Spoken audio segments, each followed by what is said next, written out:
नमस्कार, मैं हूँ डॉक्टर राजीव पथरिया और आप देख रहे हैं लाइव हिंदुस्तान चर्चा। आज हम चर्चा करने जा रहे हैं कि हिम केयर योजना एक भाजपा सरकार की योजना उस समय इनको इसलिए चलानी पड़ी कि केंद्र की आयुष्मान भारत योजना के तहत सिर्फ बीपीएल परिवारों को लिया गया। वो लगभग करीब 5,35,000 परिवारों को ही उसमें कवर किया गया। उसकी ऐसी शर्तें थी कि बाकी परिवार नहीं आ पा रहे थे।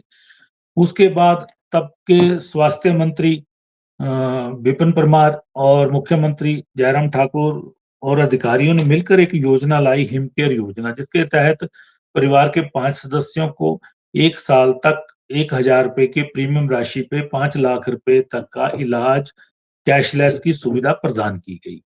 और ये योजना चलती जा रही थी, लेकिन बीच में सरकार बदली, मुख्यमंत्री सुखविंदर सिंह सुक्खू बने, तो इसका एक बड़ा बैलेंस सरकारी अस्पतालों का और निजी अस्पतालों का वो बैलेंस छोड़ गए। उसको देने में देरी हुई। वहीं पे जब इस पूरी योजना में कुछ शिकायतें आई कि भारी भरकम बिल बन रहे हैं निजी अस्पतालों में, 285 के करीब निजी अस्पताल इसमें इन पैनल थे। और उसके बाद मुख्यमंत्री ने विभाग को कहा कि पूरे बिलों की जाँच की जाए, सब किया जाए, तो एक मंत्रिमंडल उप समिति भी बनी। उप मुख्यमंत्री मुकेश अग्निहोत्री ने उसको हेड किया और उन्होंने बैठक के बाद ये बताया कि सही मायने में बड़े पैमाने पर इसमें गड़बड़ी थी, इसलिए निजी अस्पतालों से सरकार ने इस योजना को विथड्रॉ कर लिया है। वहीं इस योजना में से सरकारी कर्मचारियों के जो परिजन, जिन्होंने कार्ड बनाए थे, उनको भी बाहर कर दिया गया है और सरकार का कहना है ये योजना चलेगी। लेकिन सवाल ये उठ रहा है कि हिमाचल प्रदेश में मेडिकल कॉलेजों की संख्या चाहे बढ़ गई है, लेकिन आईजीएमसी और Tanda medical college, operation, surgery major यहीं पे हो रही हैं।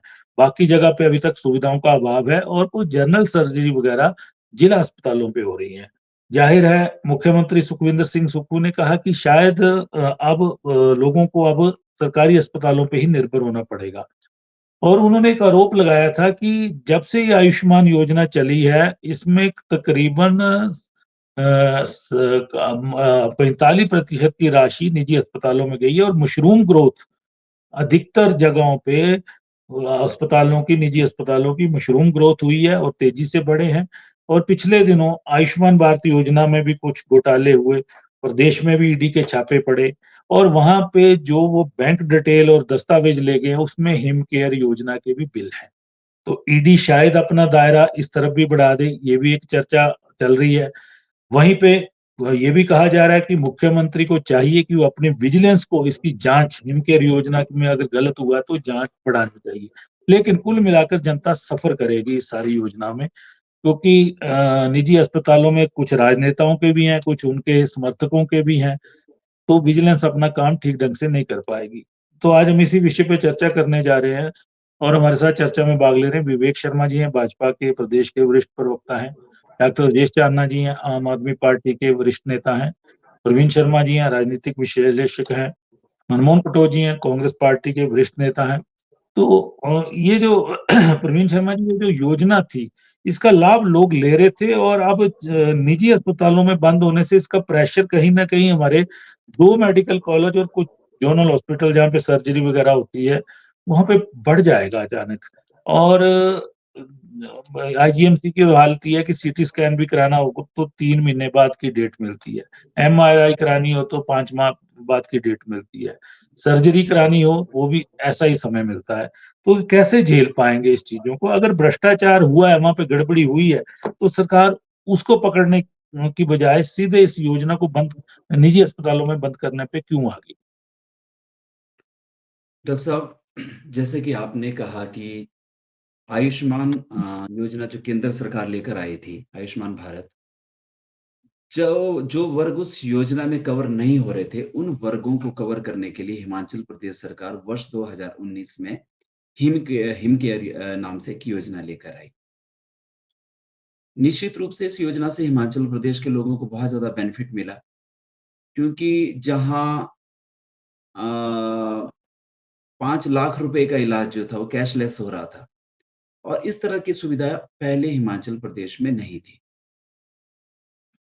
और अचानक मुख्यमंत्री जी का ये बयान कि हिमाचल प्रदेश में निजी अस्पताल इस योजना के तहत बहुत अधिक चार्ज कर रहे हैं, उस आरोप के बाद और कुछ सरकारी कर्मचारी और पेंशनर भी इस योजना का लाभ उठा रहे हैं। इन 3 आरोपों के बाद जो है उन्होंने प्राइवेट हॉस्पिटल्स के अंदर इस योजना को बंद करने का निर्णय आम जनता को सुना दिया। जी। उसमें कुछ 2 या 3 दिनों के बाद 2 दिनों के बाद जो है नेचुरली इसके ऊपर बवाल मचना था। परंतु बवाल मचने से ठीक पहले क्या हुआ कि केंद्र सरकार की ईडी ने जो है हिमाचल प्रदेश के कुछ निजी अस्पतालों के ऊपर छापे मारे और छापे मारने के पीछे उनका तर्क था कि ये जो निजी अस्पताल जो थे, ये आयुष्मान भारत योजना के तहत एक बहुत बड़ा भ्रष्टाचार कर रहे हैं। तो उसके पश्चात कांग्रेस नेताओं का जो तर्क था वो भी बदल गया। पहले जो ये कह रहे थे कि निजी अस्पताल बहुत ज्यादा चार्ज कर रहे थे, उसके बाद उन्होंने भी कहना शुरू कर दिया कि जो हिम केयर योजना है, उस योजना के तहत हिमाचल प्रदेश के निजी अस्पतालों में भ्रष्टाचार हुआ है और उसके चलते जो है निजी अस्पतालों से इस योजना को कर दिया गया। अब जी। डॉक्टर साहब 3 प्रश्न है। पहला प्रश्न कि क्या निजी अस्पतालों के अंदर भ्रष्टाचार हो रहा था इस योजना के चलते? और दूसरा प्रश्न था कि अगर भ्रष्टाचार हो रहा था तो आपने क्या कदम उठाए? और तीसरा क्या भविष्य में इस योजना को बंद होना चाहिए या नहीं होना चाहिए? तो सबसे पहले बात करते हैं भ्रष्टाचार की। देखिए इसमें कोई दो राय जी। नहीं है कि बहुत सारे निजी अस्पताल में अपने व्यक्तिगत अनुभव जी। वो ऑथराइज्ड थे। किसी बीमारी के इलाज के लिए वो उससे ज़्यादा चार्ज कर रहे थे और ये शिकायतें अमूमन थी। और यहाँ तक भी सुनने को मिल रहा था कि कुछ निजी अस्पताल जो है, वो झूठी पर्चियाँ बनाकर या झूठे लोगों को दाखिल करके इस तरह से बिल चार्ज कर रहे थे। तो इसमें कोई दो राय नहीं है कि हिमाचल प्रदेश में भी इस तरह का भ्रष्टाचार हो रहा था और साइमल्टेनियसली देश में भी इस तरह का भ्रष्टाचार हो रहा है आयुष्मान भारत जी। योजना के तहत। जी। पूरे देश भर में जो निजी अस्पतालों में इलाज करवाने वाले लोगों की संख्या वो 2/3 से ज़्यादा है। परंतु केंद्र सरकार ने क्या किया? वहां भ्रष्टाचार से निपटने के लिए केंद्र सरकार ने लगातार ईडी की रेड डाली। साउथ इंडिया के 5 स्टेटों के अंदर तो आप विश्वास नहीं करेंगे 56% लोग हैं जो आयुष्मान भारत के तहत इलाज करा रहे हैं। वो लोग इतना ज्यादा फायदा कर रहे हैं, परंतु भ्रष्टाचार की सबसे बड़े आरोप भी वहां पर है। पर केंद्र सरकार ने वहां पर उस योजना को बंद नहीं किया है। वहां पर वो लगातार जो है वो छापे मार रहे हैं। जी, प्रवीण जी। प्रवीण जी। कह तो हिमाचल प्रवीण जी। प्रदेश सरकार ने कह तो दिया कि यहां पर ओवर चार्ज किया जा रहा है, भ्रष्टाचार हुआ जा रहा है, परंतु यहां पर इस तरह का कोई स्टेप लिया ही नहीं। अगर भ्रष्टाचार के आरोपों के चलते निजी अस्पतालों के अंदर जो है हिम केयर बंद हो रही है, तो मुझे लगता है कि ये सबसे बड़ा दुर्भाग्य हिमाचल प्रदेश का है, क्योंकि इस तरह का नेतृत्व हिमाचल प्रदेश को मिला है जो मुसीबतों से दूर भागना चाहता है। आज कहां भ्रष्टाचार नहीं हो रहा है? अगर हम मनरेगा की बात करें, जो मनमोहन सिंह सरकार ने शुरू की थी, वो भ्रष्टाचार का सबसे बड़ा अड्डा है, परंतु क्या उसको भारतीय जनता पार्टी की केंद्र की सरकार ने बंद कर दिया? जब कांग्रेस सरकार ने उस योजना को छोड़ा था, वो 28,000 करोड़ रुपए की योजना थी। आज वो 1,00,000 करोड़ रुपए की योजना हो चुकी है। भ्रष्टाचार तो उसमें भी है, परंतु क्या सिर्फ भ्रष्टाचार के आरोपों के चलते बंद कर देना चाहिए? खाद्य सुरक्षा कानून मनमोहन सरकार लेकर आई थी, परंतु क्या आज उस सरकार में ये वर्तमान सरकार नहीं चला रही है? उसमें भी तो बहुत सारा घोटाला है। बहुत सारे लोगों को मुफ्त के जी। अनाज के ऊपर जो है 86 करोड़ लोग आज भी उसी उसी योजना के तहत लोग जो है वो अनाज ले रहे हैं। तो क्या सिर्फ भ्रष्टाचार के चलते हम योजनाओं को बंद कर देंगे? हिमाचल प्रदेश का कौन सा डिपार्टमेंट ऐसा है जिसके अंदर भ्रष्टाचार नहीं है? चाहे वो पीडब्ल्यूडी की बात करें, चाहे वो आईपीएच की बात करें, एचआरटीसी की बात करें, फिर तो भ्रष्टाचार के आरोप के चलते हम उस मुसीबत को ही जड़ से खत्म कर देते हैं। क्यों ना सारे डिपार्टमेंटों को बंद कर लें? जी। और जी। जी। अगर सुक्खू जी मुख्यमंत्री होने के नाते अगर सच में जो भ्रष्टाचार के विरुद्ध वो मशाल उठाना चाहते हैं, तो एमएलओ को जो 15,000 रुपए सिर्फ टेलीफोन सुनने का मिलता है, अब तो आज की डेट में अगर आपने मोबाइल के ऊपर सबसे महंगा प्लान भी लेना है तो 700 रुपए का है, परंतु उन्हें क्यों जी। 15,000 रुपए मिलता है? क्या ये भ्रष्टाचार नहीं है? क्या ये भ्रष्टाचार बंद नहीं होना चाहिए? मेरा कहने जी। का तात्पर्य है कि आप सिर्फ बहाना लगाकर जो है वो अपनी मुसीबतों से, समस्याओं से भाग नहीं सकते। हिमाचल प्रदेश में हिम केयर योजना जो है, वो एक ऐसी योजना है जो सस्ते में मुफ्त में गरीब लोगों को इलाज मुहैया करवाती है। और इस बिल्कुल, बिल्कुल। योजना में अगर कहीं विसंगतियां हैं, तो प्रदेश सरकार को चाहिए उन विसंगतियों को दूर करें। क्योंकि आज हिम केयर योजना के तहत प्रदेश सरकार को 1000 करोड़ रुपए देना है, जिसमें 450 करोड़ रुपए तो निजी अस्पतालों का है और 650 करोड़ रुपए सरकारी अस्पतालों का भी है। परंतु बहुत सारा पैसा पिछली सरकारों का भी है, वर्तमान सरकार ने भी ये जी। चुकाया नहीं है। कहीं न कहीं मुझे लगता है कि लोगों के स्वास्थ्य के साथ खिलवाड़ किया जा रहा है। सरकार की जेब में पैसा नहीं है, पैसा नहीं होने की वजह से जो है, वो इस तरह के कदम उठा रही है और ये हिमाचल प्रदेश के स्वास्थ्य के लिए बिल्कुल भी अच्छा नहीं है। चलिए, विवेक जी जुड़े हैं। विवेक जी, ये एक अच्छी योजना थी, जो लोग गरीब लोग सर्जरी के लिए उनकी छोटी-मोटी सर्जरी थी, उसके लिए पैसे नहीं जुटा पा रहे थे, कई चीज़ें नहीं थी और हज़ारों लोगों ने इसका लाभ भी लिया। लेकिन गड़बड़ी स्वास्थ्य विभाग का कहना है कि गड़बड़ी हुई है, जो ऑपरेशन 25,000 का होता है, मुख्यमंत्री खुद कह रहे हैं सुखविंदर सिंह सुक्खू जी, वो 1-1 लाख रुपए तक के बिल निजी अस्पतालों ने दिए।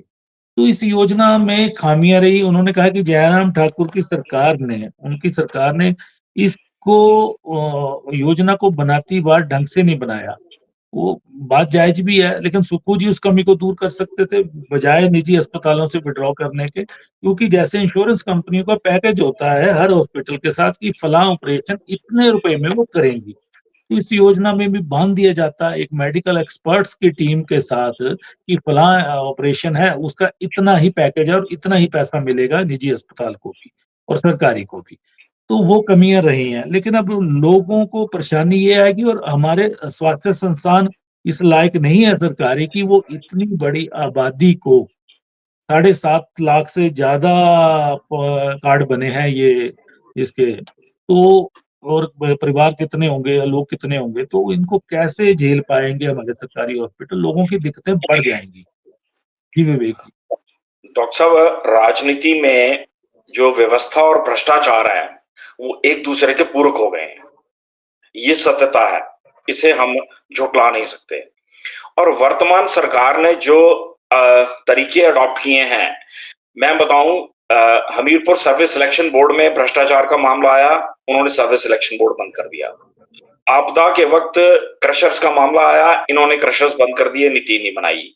आज अगर हिम केयर कार्ड में कहीं भ्रष्टाचार की बदबू आ रही है, तो सरकार के पास अधिकार क्षेत्र है, एजेंसियां हैं, सरकार को तुरंत तत्काल प्रभाव से कार्रवाई करनी चाहिए थी।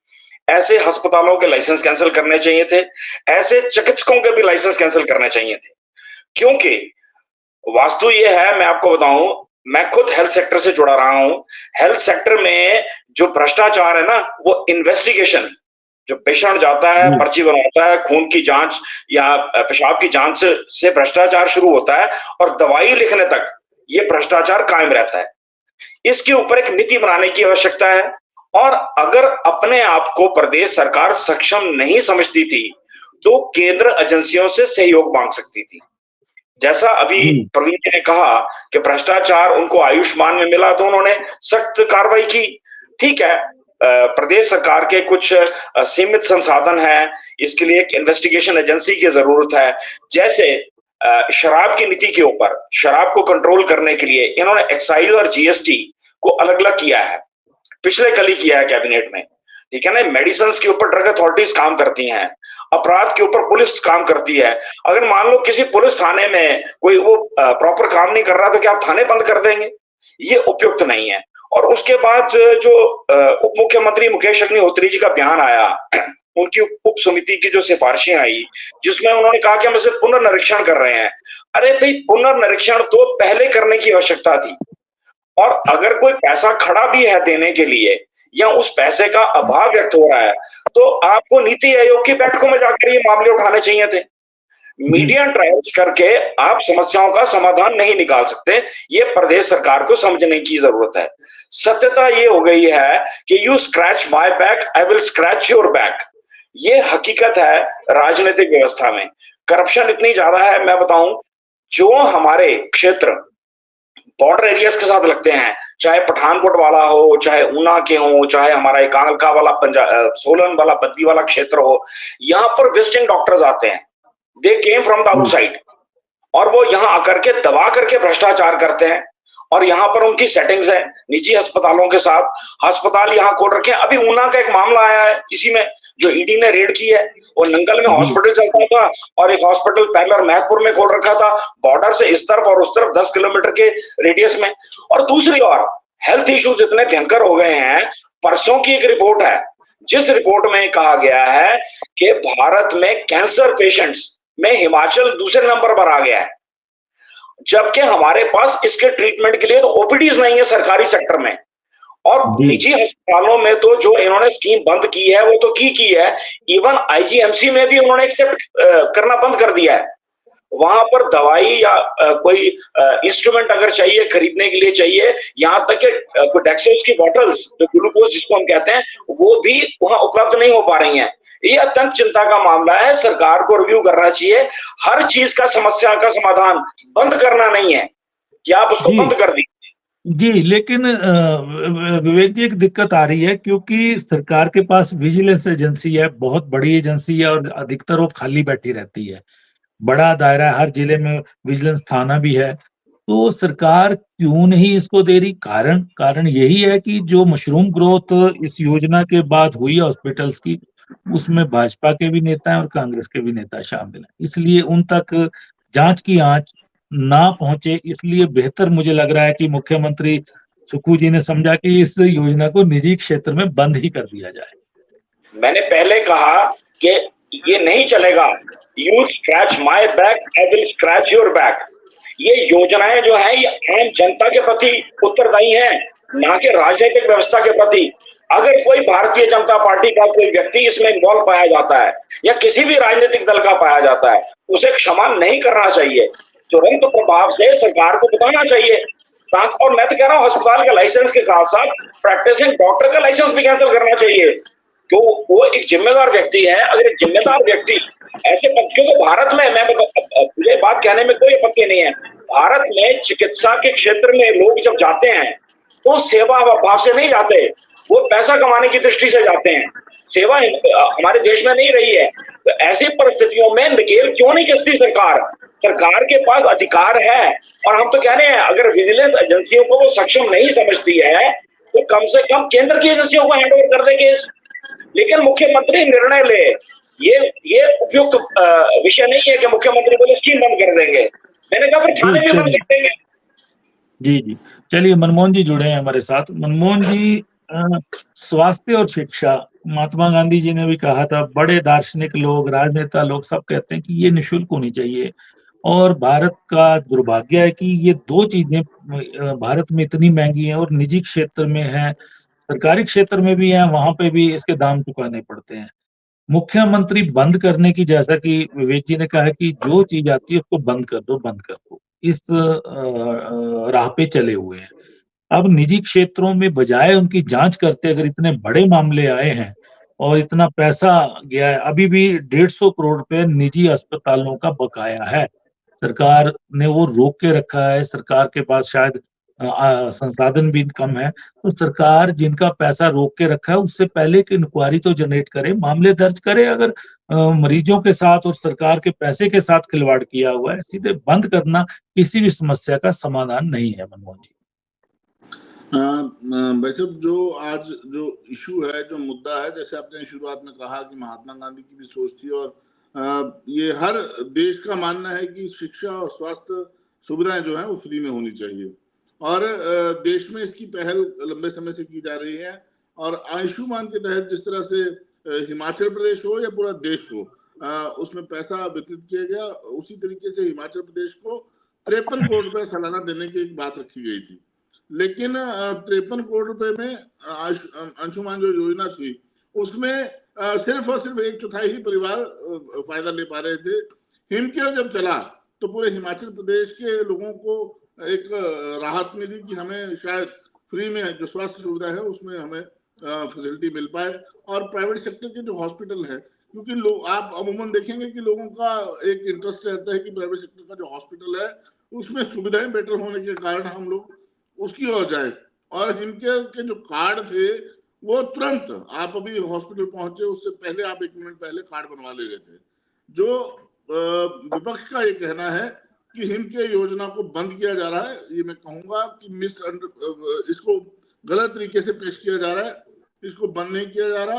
और प्राइवेट सेक्टर के जो हॉस्पिटल है, जो बड़ी धांधली एक तो तरीके से हुई है कि आप अभी हॉस्पिटल पहुंचे हैं, अभी आपका कार्ड बन रहा है और आप उस कार्ड को बना के जो सुविधाएं हैं उस हिम केयर योजना के तहत ले पा रहे हैं, उसके ऊपर एक रोक लगाने की कोशिश किया। और जिस तरह से बिल बनाए जा रहे हैं, आप भी इसको चेक कर सकते हैं कि किस तरह से बिल बनाए जा रहे हैं, किस तरह से गलत तरीके से दवाइयों का जो भाव है, जो मार्केट रेट है उससे ज्यादा दिखा के सरकार से पैसे लिए जा रहे हैं, और किस तरह से इलाज के बहाने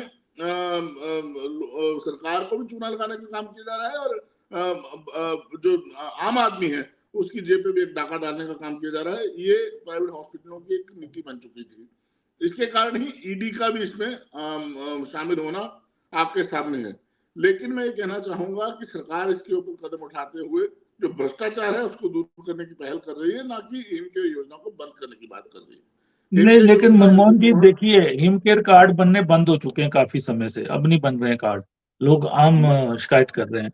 और जाहिर है कि इसकी जांच क्यों नहीं करवाई? ये केंद्र ने अपनी अगर आयुष्मान योजना में गड़बड़ी पाई तो उसने ईडी को जांच सौंप दी, मामले दर्ज हो गए, ठीक है। और आपके नेताओं के अस्पतालों में भी पड़े हैं, कांग्रेस के बड़े नेताओं के अस्पतालों में भी छापे पड़े हैं, जग जाहिर है, हिमाचल में, बाकी जगह भी पड़े हैं, ठीक है। चाहे उनकी भागीदारी है या नहीं है, ये बात की बात है। तो क्या हिमाचल के मुख्यमंत्री जो होम डिपार्टमेंट को भी देख रहे हैं, विजिलेंस उनके पास है, सीआईडी उनके पास है, बाकी पूरा महकमा पास है, तो क्या वो मामले दर्ज करके इसकी जांच नहीं कर सकते? जांच करवाते, दूध का दूध पानी का पानी जनता के सामने आता। अगर ओवर चार्जिंग हुई है तो वो वसूली की जाती, दोषियों को दंड दिया जाता। मैं पूर्व वक्ताओं से बिल्कुल सहमत हूं, और आपसे भी सहमत हूं कि अगर कहीं भ्रष्टाचार होता है, चाहे वो कोई नेता हो, चाहे कोई कार्यकर्ता हो, चाहे कोई बड़ा आदमी हो, चाहे छोटा आदमी हो, उसके खिलाफ तुरंत कार्रवाई होनी चाहिए, चाहे किसी की भी सरकार रहे। लेकिन आप ये माने कि अगर कहीं भ्रष्टाचार हो रहा है तो उसको देखने का जो तरीका होता है बंद करना, उसको नहीं कहा जा सकता। सरकार कदम उठा रही है और निश्चित तौर पे रिजल्ट सामने आएगा। आप धीरे धीरे देखेंगे क्या हो रहा है। पिछले कल ही हमारे उप मुख्यमंत्री ने इसके ऊपर बैठक लेते हुए, जो उप समिति है उसकी बैठक लेते हुए इसमें बड़े फैसले लेने का काम किया है, और निश्चित तौर पे इसके ऊपर बड़ी कार्रवाई की जाएगी। भ्रष्टाचार अगर कहीं हुआ है और केंद्र की सरकार उसके ऊपर काम कर रही है, तो हिमाचल सरकार भी उसके ऊपर काम करेगी। जी, डॉक्टर चांदना जी जुड़े हैं, इसी प्रोफेशन से हैं, आम आदमी पार्टी के वरिष्ठ नेता हैं। डॉक्टर साहब देखिए, क्योंकि हमारे सरकारी अस्पतालों की हालत जो है किसी से छिपी नहीं है। सारा प्रेशर हिमाचल प्रदेश में अगर कहीं है तो आईजीएमसी एकमात्र संस्थान है जिसके ऊपर है। अब बिलासपुर में एम्स खुला है, थोड़ी सी राहत मिली है, टांडा मेडिकल कॉलेज भी काम कर रहा है, लेकिन जो बाकी मेडिकल कॉलेज है वहां पे उस तरह की सुविधाएं अभी तक नहीं है, क्योंकि उनके अभी तक भवन बन रहे हैं।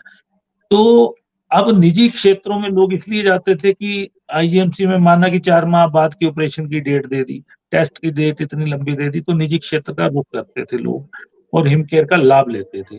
अब लोगों को दिक्कत तो होगी इससे, जाहिर है, लेकिन जो ओवर प्राइसिंग का एक जो खेल निजी अस्पतालों ने किया है, ये इन्होंने किस तरह से खेला होगा डॉक्टर चांदना जी? नमस्कार साथियों, मैं खुद भी मेडिकल प्रोफेशन से ही आता हूं, तो ये जो जिसको हम बोलते हैं मेडिकल टूरिज्म, अब मैं इसको दूसरा शब्द दूंगा, मेडिकल टेररिज्म। क्योंकि देखो आजकल क्या हो रहा है कि दिल्ली आप जाएंगे, चंडीगढ़ आप जाएंगे तो कट सिस्टम चल रहा है। जैसे मान लो कोई मैं एक पेशेंट रेफर करता हूँ फोर्टिस हॉस्पिटल, अगर अपने पैड पे लिख के देता हूँ तो उस पेशेंट का जो भी बिल होगा उसका एक शेयर मुझे ऑपरेशन होने के बाद मिल जाएगा। ये आजकल हिमाचल में भी चलने लग गया है, और इसी वजह से जो प्राइवेट हॉस्पिटल्स हैं इन्होंने टेररिज्म शुरू कर दिया। देखो पहले हिमाचल में हमारे नहीं था इतना, अब शिमला में भी प्राइवेट हॉस्पिटल्स हैं, और सोलन में, मंडी में, हर जगह बहुत बड़े बड़े हॉस्पिटल्स खुल चुके हैं। तो एक तो ये हो गया कि इनको रोकने का तरीका, जो भी भाई साहब ने पहले एक प्रवक्ता थे अपने बीजेपी के, उन्होंने कहा था कि इसमें क्यों ना हम एक पैकेज सिस्टम इंट्रोड्यूस करें। देखो ये हिम केयर योजना से भागने से कुछ हासिल नहीं होगा, क्योंकि ये गरीबों के लिए लाई गई योजना है। कैंसर पेशेंट्स जिनका इलाज बहुत महंगा होता है वो सब बंद हो जाएगा, तो ये आम जनता परेशान होगी। तो गवर्नमेंट को चाहिए कि पॉलिसी लाए और कोई पैकेज सिस्टम इंट्रोड्यूस करे कि जैसे फलानी सर्जरी का इतना फलानी सर्जरी का इतना, इस ट्रीटमेंट का इतना, इतना फिक्स्ड अमाउंट जैसे होता है इंश्योरेंस कंपनीज करती हैं, वैसा कुछ अमाउंट फिक्स कर दिया जाए ताकि जो गवर्नमेंट में भी वही रेट हो और सरकारी में भी वही रेट हो, और पेशेंट के पास चॉइस है उसको कहां से करें। अब जी योजना बंद करना तो कोई समाधान 1% भी नहीं है, उससे तो हमारा जो हेल्थ सिस्टम पहले से ही चरमरा रहा है। अभी आप एक चीज और मैं प्रकाश डालना चाहूंगा कि अभी सुक्खू सरकार को सिर्फ 2 साल भी अभी पूरे नहीं हुए।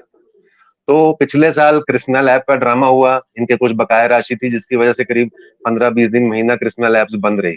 और अब यही हुआ कि गवर्नमेंट का जो बंद करने का कारण मुझे दिख रहा है वो यही है कि जो बकाया राशि 150 करोड़ और गवर्नमेंट हॉस्पिटल की 307 करोड़ बकाया राशि इनके ऊपर चढ़ गई है। अब गवर्नमेंट को ये लग रहा है कि हमारे बस की नहीं है योजना चलाना, इसलिए इसको बंद कर दो। तो ये तो कोई समाधान ही नहीं है।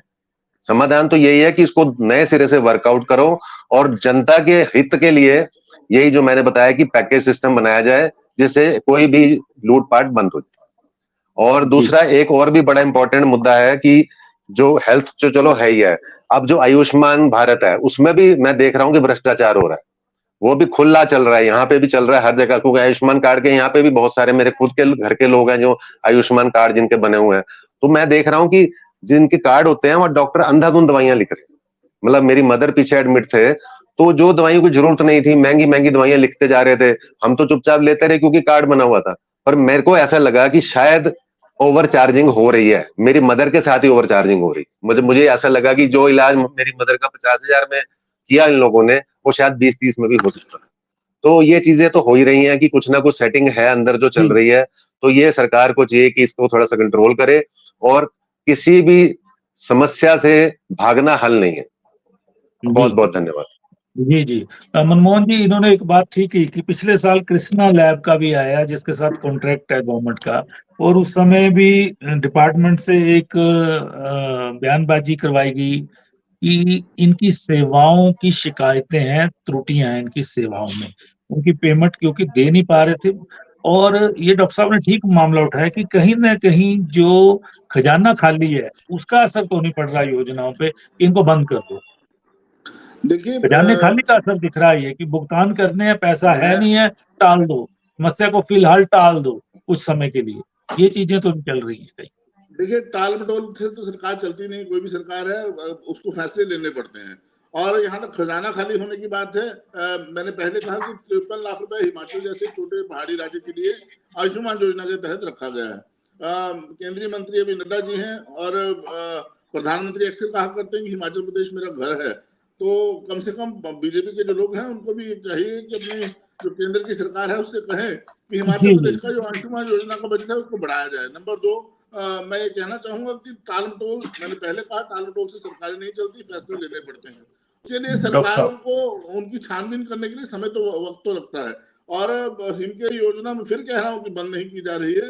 ये जो विपक्ष का कहना बार बार कि हिमकेयर योजना को बंद किया जा रहा है, नहीं, लेकिन मनमोहन जी मैं सहमत नहीं हूँ कि आपका जो सरकारी दायरे का स्वास्थ्य का जो ढांचा है ना वो इतना बड़ा प्रेशर झेल पाएगा, मुझे नहीं लगता है। और लोग अभी से परेशान हैं और आगे भी बहुत परेशान होंगे। देखिए मैं पथरिया भाई फिर कहूंगा कि इसके जांच के बजाय जांच करवाते, जो दोषी है ठीक है, विवेक जी ने उनको खिलाफ मामले दर्ज करते, प्रैक्टिसिंग लाइसेंस रद्द करते उनका। मैं फिर कह रहा हूँ कि इसके ऊपर अभी तक कोई फैसला नहीं लिया गया है। जो भी होगा अच्छा होगा। नोटिफिकेशन जारी हो चुका है जनाब, फैसला नहीं लिया गया। आप कमाल की बात करते हैं, विड्रॉ का निजी अस्पतालों से नोटिफिकेशन जारी हो गया। विवेक जी एक सवाल मनमोहन जी ने ठीक उठाया कि जो 5,35,000 जो कार्ड आपने आयुष्मान में बनाए हैं उसमें आप 50 लाख, केंद्र का की जो सरकार है सिर्फ 50 करोड़ की राशि देती है साल में, और 100 करोड़ से ज्यादा का खर्चा उसमें कहा है। उप समिति जो मुकेश अग्निहोत्री जी की अध्यक्षता में बनी है, उन्होंने कल भी एक बयान जारी किया है कि हमने पाया, और बाकी जो पैसा है उसका भुगतान भी राज्य के कोष से करना पड़ता है। उस ग्रांट को तो मैचिंग ग्रांट होनी चाहिए पूरी की पूरी, जो भी पैसा बनता है केंद्र को देना चाहिए कम से कम। ये विषय केवल हिमाचल तक सीमित नहीं है, हिमाचल जैसे अन्य छोटे प्रांतों तक भी ये विषय आते होंगे, लेकिन इसके लिए प्लेटफॉर्म है ना जी। उस प्लेटफॉर्म को नीति आयोग कहते हैं। उस नीति आयोग की बैठक में जाकर के माननीय मुख्यमंत्री जी को हिमाचल का पक्ष रखना चाहिए था, मजबूती से रखना चाहिए था। उसके बाद अगर केंद्र इस पर कोई निर्णय नहीं लेता तो उसके बाद केंद्र के ऊपर आप प्रश्न करते हैं। आप बैठकों में जाना नहीं चाहते, मीडिया ट्रायल में चीजों को लाकर के उसका समाधान ढूंढने का प्रयास करेंगे, ये कैसे संभव हो पाएगा? जी, चलिए प्रवीण जी आपको लगता है, प्रवीण जी सुन रहे हैं आप मुझे? प्रवीण जी आपको लगता है कि निजी अस्पतालों में जी। बंद होने के बाद सरकारी स्वास्थ्य संस्थानों में समय पे लोगों को इस हिम केयर योजना का इलाज मिल जाएगा क्या? देखिए डॉक्टर साहब, हिमाचल प्रदेश में जो स्वास्थ्य के जो ढांचे हैं, वो तो बहुत बड़े-बड़े बने हैं पिछले कुछ से, पर जो इंटरनल सिस्टम है वो पूरी तरह से ढह गया हुआ है। क्योंकि जब आपकी व्यवस्था पूरी तरह से भ्रष्टाचार से ग्रसित हो जाती है, तो आप वहाँ पे उम्मीद नहीं कर सकते कि चीजें ठीक होंगी। जी बोलिए। डॉक्टर साहब, हकीकत यह है, मैं बताऊं आपको, मुख्यमंत्री जी का भी एक बयान आया कि 19 महीने के कार्यकाल का उन्होंने जो व्याख्यान किया है, उन्होंने कहा कि 4 महीने आपदा में निकल गए और 4 महीने चुनाव में निकल गए। मेरी सरकार का कार्यकाल तो मात्र 11 महीने का है। ये तो मतलब हद है हर चीज की। इस तरह के बयान कितने स्थायी हैं। मुख्यमंत्री जी आपसे बैलेंस जो 9 महीने निकल गए, वो बैलेंस लेना चाहते हैं कि हाँ, 9 इससे महीने पिछले हमारे वाले तो बढ़ा दिए कोविड सीएम थे। हम तो उनको बैलेंस देना चाहते हैं, लेकिन हालात ये हो गई कि वो एक बहादुर शाह जफर का एक शेर है, उम्र दराज मांग कर लाए थे 4 दिन, 2 आरज़ू में कट गए, 2 इंतजार में। वो वाली स्थिति है सरकार की। चलिए प्रवीण जी जुड़ गए, विवेक जी, प्रवीण जी जुड़ गए हैं दोबारा। प्रवीण जी आप अपनी बात पूरी कर लीजिए। एक बात मैं पूरी तरह से स्पष्ट करना चाहता हूँ डॉक्टर साहब, एक बात स्पष्ट करना चाहता हूँ। हमने बहुत सारी डिबेट्स की है, परंतु इन डिबेट्स को अगर ध्यान से देखा जाए तो पिछले 1 साल के अंदर हम लोग बहुत क्लियरली कह सकते हैं कि कहीं ना कहीं प्रदेश सरकार जो है वित्तीय संकटों का सामना कर रही है। व्यक्तिगत रूप से मैं ये मानता हूं कि मुख्यमंत्री बहुत ईमानदार व्यक्ति हो सकते हैं, परंतु वो सरकार को चलाने में असफल साबित हो रहे हैं। एक सरकार का बजट बनता है, जहां उसकी इनकम होती है वहां उसका व्यय होता है, और जो उसके पास नहीं है, मान के चलते हैं कि उसको उधार पैसा लेना है, तो उसका भी वो प्रोविजन बजट के पहले साल में शुरुआत में कर लेता है। परंतु इस सरकार में हो क्या रहा है? इस सरकार की सबसे बड़ी नाकामी है कि कोई भी योजना इस सरकार की सिरे ही नहीं चढ़ रही है। कहीं सरकारी कर्मचारियों को पेंशन देने के लिए पैसे नहीं है, कहीं वेतन देने के लिए पैसे नहीं है, कहीं उनका डीए अटका पड़ा हुआ है, स्कीमों को पूरा करने के लिए पैसे नहीं है, पुरानी स्कीमें इन लोगों ने बंद कर दी हुई है। तो मेरा कहने का तात्पर्य है कि पूरी सरकार जो है बजट के मामले में फेल साबित हो रही है। सुक्खू जी को आत्ममंथन करना चाहिए, आत्म विवेचन करना चाहिए कि क्या उनको अधिकारी ठग रहे हैं। जब सरकार का बजट शुरुआत में बन जाता है पूरी तरह से, फिर आखिरकार ये मुश्किलें आ क्यों रही है? जी शर्मा जी सवाल, प्रवीण जी यही सवाल है। जब राजा दरबारियों से घिर जाएगा और दरबारियों की ही सुनेगा, सलाह से चलेगा, दरबारियों का चयन की प्रक्रिया क्या है ये सारा प्रदेश देख रहा है, और दरबारियों से हमारा राजा तो घिरा हुआ है हिमाचल का। ये आम जनता भी कह रही है, सियासतदान भी कह रहे हैं, बुद्धिजीवी वर्ग भी कह रहा है, और उसी का असर है कि बंद कर दो, चला दो, ये कर दो, वो कर दो, ऐसा हो रहा है। वही मैं कह रहा हूँ सर कि जो भी तो ये सरकार अपने बोझ से गिर चुकी होती। आपदा आई तो रोना रोया। मतलब ये सरकार छोड़िए आपदा को, चलिए आप चर्चा सर हेल्थ में भी तो यही हो रहा है, फंड्स का ही रोना है, और तो क्या रोना है। चलिए चर्चा को विराम देते हैं। तो आज हम चर्चा कर रहे थे कि हिमाचल प्रदेश में हिम केयर योजना को निजी अस्पतालों से विड्रॉ कर लिया गया है, लेकिन इसमें अगर धांधली हुई है, आरोप मुख्यमंत्री उप मुख्यमंत्री सब लगा रहे हैं। कमेटी बनी है, कैबिनेट सब कमेटी, उसने भी माना है कि भारी दरों पे ऑपरेशन किए गए हैं, दवाइयों की दरें ज्यादा अंकित की गई हैं, और जो सरकार से पैसे लिए गए हैं निजी अस्पतालों द्वारा, बजाय उसकी जांच करवाने के, मामले दर्ज करने के, इस योजना को विड्रॉ कर लिया गया है। आयुष्मान भारत योजना में भी केंद्र की यही हुआ, लेकिन ईडी उसकी जांच कर रही है। अब ईडी हिमाचल के जिन अस्पतालों से दस्तावेज ले गई है उसमें हिम केयर के इलाज भी हैं, और हिमाचल में 285 के करीब निजी अस्पताल इन पैनल है।